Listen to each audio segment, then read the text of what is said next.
Okey. Kita teruskan PDPR kita hari ini. Okey, kalau tengok pada paparan kita, okey, kita masih lagi dalam unit 2 dengan tajuk manusia.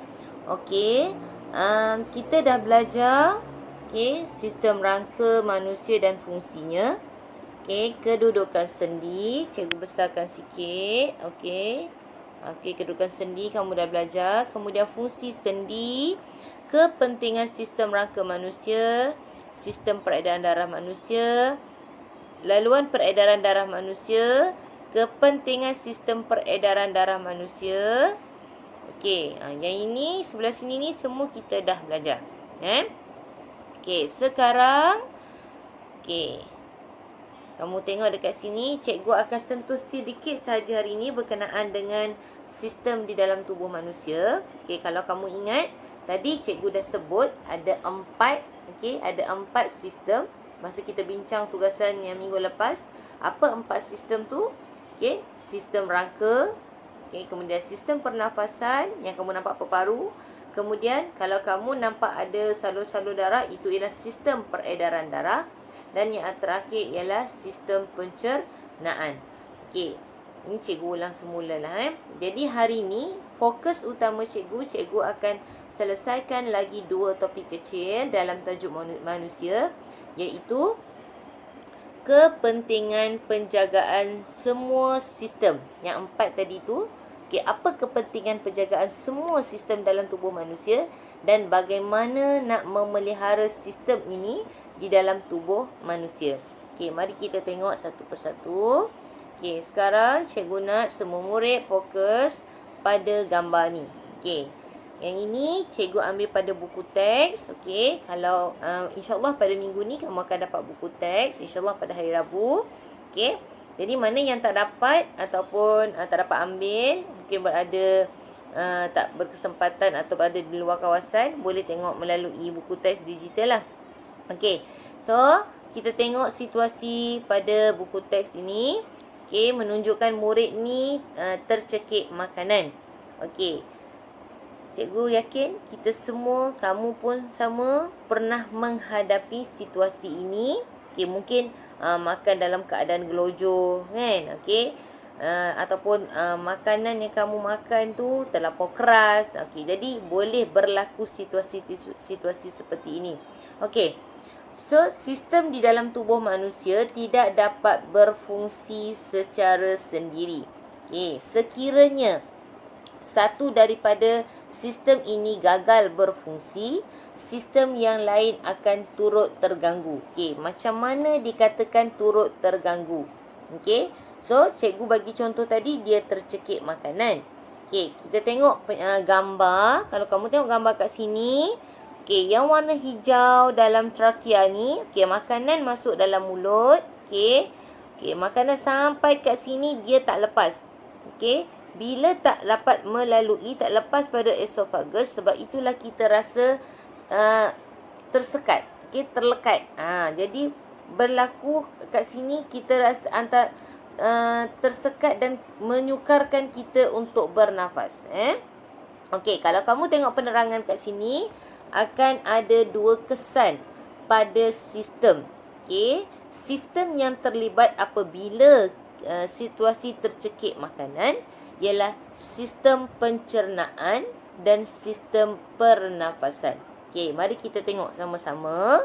Okey, seseorang yang tercekik makanan akan menyebabkan sistem pencernaannya terganggu di dalam esophagus. Okey, so yang ini kalau kamu tengok panjang ni dekat leher ni, ini ialah esophagus. So kat sini akan menyebabkan sistem ini terganggu.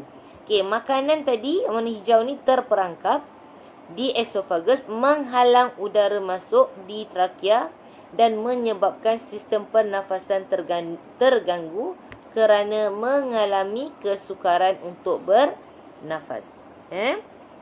Okey, so itu yang dikatakan dia tidak dapat berfungsi secara sendiri. So ada 2 kesan dekat sini. Okey, seterusnya kita pergi situasi yang kedua. Okey, situasi kedua. Okey, kamu tengok ada gambar tulang. Okey, keadaan tulang yang patah. Okey. Mungkin ada antara kita yang pernah mengalami, mungkin disebabkan oleh kecederaan jatuh, naik basikal ke, main bola, patah dekat tangan, dekat kaki. Bila pergi jumpa doktor, doktor buat x-ray. Okey, doktor tunjuk, okey, keadaan gambar x-ray tu, tulang dia patah. Okey, bila tulang patah, tengok pada penyataan yang diberi, cikgu besarkan sikit. Okey, sistem rangka. Okey, yang terlibat sistem rangka. Dan dekat sini pun ada dua. Sistem rangka dan sistem peredaran darah. Kesan apabila tulang kita patah. So, tulang tangan yang patah menjejaskan sistem rangka. Pada masa yang sama, bila tulang kat dalam ni dah patah, tangan kita mula membengkak kerana pengaliran darah dalam sistem peredaran darah turut terganggu. Okey, so ini kesan dia. Okey, sekarang kita tengok kepentingan penjagaan semua sistem di dalam tubuh manusia. Okey, sekarang cikgu akan paparkan halaman buku teks ini. Okey, ada 4 situasi. Kamu dikendaki berfikir, apa kesan? Apa kesan kepada sistem dalam badan manusia jika tengok situasi pertama. Jika yang pertama, pengambilan makanan yang tidak sihat secara berlebihan. Tengok pula situasi yang kedua. Jika mengamalkan tabiat buruk dalam kehidupan, iaitu merokok, apa kesan kepada sistem? Jadi kamu ingat kita ada 4 sistem tadi. Sistem apa? Sistem rangka, sistem pernafasan, sistem peredaran darah dan sistem pencernaan. Jadi kalau merokok, apa yang terlibat? Situasi yang ketiga, menunggang motosikal tanpa memakai topi keledar. Tengok gambar. Apabila berlaku kemalangan, apa kesan pada sistem dalam badan manusia? Sistem apa yang terlibat? Dan yang keempat, gambar menunjukkan pemuda ni baru keluar daripada tandas. Bila dia keluar daripada tandas, dia rasa sakit perut dan dia dapati dia sembelit. Kenapa? Nanti ada tugasan untuk kamu berkenaan dengan situasi ini. Seterusnya, kita tengok bagaimana memelihara sistem dalam tubuh manusia. Masih lagi berkenaan dengan sistem yang 4 tadi. Kalau kamu tengok untuk sistem rangka, ada 3 cara. Bagaimana kita disarankan untuk memelihara sistem dalam tubuh kita ni. Apa perlu kita buat? Salah satunya, kita kena mengambil makanan yang kaya dengan kalsium. Apa contoh kalsium? Susu. Melakukan aktiviti fizikal, berlari, exercise. Kenapa? Untuk apa? Untuk menguatkan tulang. Selain pada tu, tengok yang ketiga, ada kena mengena dengan tadi, situasi tadi, memakai alat pelindung dan tali pinggang keledar ketika menunggang motosikal atau menunggang basikal. Itu untuk sistem rangka. Bagaimana cara memelihara sistem rangka? Seterusnya, sistem pernafasan. Cikgu besarkan sikit. Ada 2 kat sini. Sistem pernafasan. Menghindari rokok, tinggal di persekitaran yang bersih. Seterusnya, mana slide cikgu yang seterusnya? Sekejap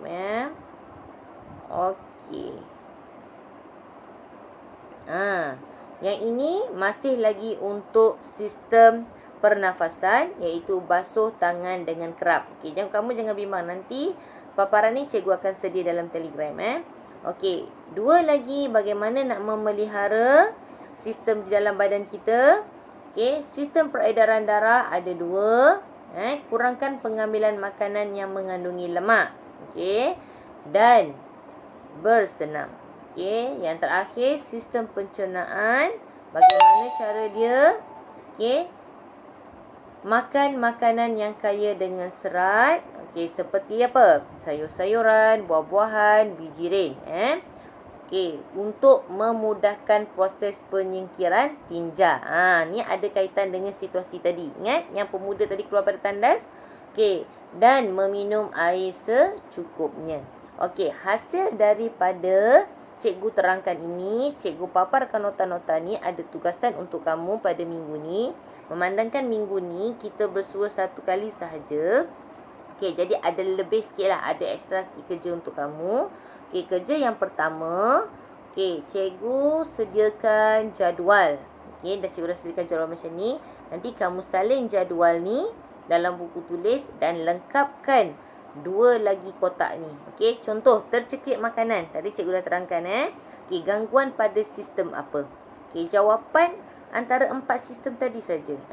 Dan apa kesan dia? Semuanya ada dalam buku teks. Okey. Okey, tugasan yang pertama Tugasan yang kedua, okey, lengkapkan peta minda. Ini pun cikgu dah terangkan tadi. Bagaimana cara memelihara sistem dalam tubuh. Kamu lengkapkan saja. Okey. Dan tugasan yang terakhir, okey, cikgu beri kamu 2 pilihan. Okey, dalam buku teks cikgu ambil ni. Okey, kamu dikehendaki membina model. Okey, kamu dikehendaki membina model rangka manusia. Okey, tapi katakanlah kamu tak berminat untuk membuat model rangka manusia, cikgu ada pilihan untuk kamu. Okey, jadi tak perlu buat dua-dua. Buat salah satu. Kalau kamu rasa kamu tak berapa cenderung untuk membuat model rangka manusia, okey, kamu boleh memilih untuk melakar. Melakar ni lebih kepada membuat lukisan lah. Okey, lukisan melakar laluan peredaran darah. Okey, cikgu terangkan dulu sedikit berkenaan dengan model rangka manusia. Untuk membuat model rangka manusia ni, kalau ikut dekat sini, dia ada bagi langkah-langkah. Aktiviti ni dilaksanakan secara berkumpulan. Tapi kita ubah ikut kesesuaian sekarang ni. Cikgu nak kamu buat secara individu. Okey, memandangkan kita berada dalam norma baharu. Kamu pun berada di rumah, tak boleh keluar ke mana-mana seperti dulu. Okey, jadi kamu boleh gunakan kreativiti kamu. Kalau kat rumah tak ada printer, kamu boleh guna apa sahaja. Okey, sama ada lidi ke, cotton bud, okey, apa-apa saja. Pencuki gigi, okey, boleh guna untuk buat rangka manusia. Ataupun kamu nak lukis pun boleh, tak ada masalah. Yang penting mesti nampak rangka manusia dan mesti dilabelkan. Okey, labelkan fungsi setiap rangka. Jadi kamu bacalah langkah-langkah dia, ada 4. Okey, selesai kamu buat, kamu dikehendaki mengambil gambar hasil kamu bersama gambar dengan muka kamu dan nama kamu. Cikgu tak nak kamu ambil, biasanya kamu ambil hasil kamu saja kan. Kali ni cikgu nak kamu ambil gambar hasil dengan gambar kamu sekali. Jangan lupa tulis nama. Okey, sama juga kalau kamu memilih untuk membuat lakaran laluan peredaran darah. Okey, sama juga. Okey, boleh guna kreativiti kamu. Kalau kat dalam ni dia kata diguna penyedut minuman berwarna merah. Okey, biru. Tapi kat rumah tak ada straw merah, tak ada biru. Kat rumah cuma ada benang. Ataupun tak ada benang, tak ada straw. Okey, tapi kamu boleh lukis. Boleh lukis, boleh guna watercolor ke, crayon ke. Yang penting ada nampak laluan peredaran darah. Okey, yang mana laluan untuk oksigen, yang mana laluan untuk karbon dioksida. Jadi kamu boleh baca langkah-langkah ni dan hasilkan. Okey, sama juga. Okey, sama juga. Dah siap. Okey, dah puas hati. Kamu tunjukkan hasil kamu. Kamu bergambar dengan hasil kamu, yang kamu buat ni beserta nama kamu. Hantar. Boleh hantar secara personal ataupun boleh hantar dalam grup Telegram. Okey, cikgu katakanlah saya ni banyak masa, saya nak buat dua-dua. Boleh tak? Tak ada masalah. Okey, yang penting mesti buat salah satu. Jangan tak buat langsung. Okey, jadi untuk minggu ni ada 3 tugasan lah. Okey, tugasan yang pertama tadi cikgu ulang balik. Okey, lengkapkan jadual. Kemudian lengkapkan peta minda. Yang ketiga, Okey, kamu boleh pilih sama ada untuk buat model rangka ataupun melakar laluan peredaran darah. Okey, itu saja untuk minggu ni. Sekiranya ada sebarang pertanyaan, okey, boleh berhubunglah dengan Cikgu Zuhah. Okey, sekian. Terima kasih. Assalamualaikum.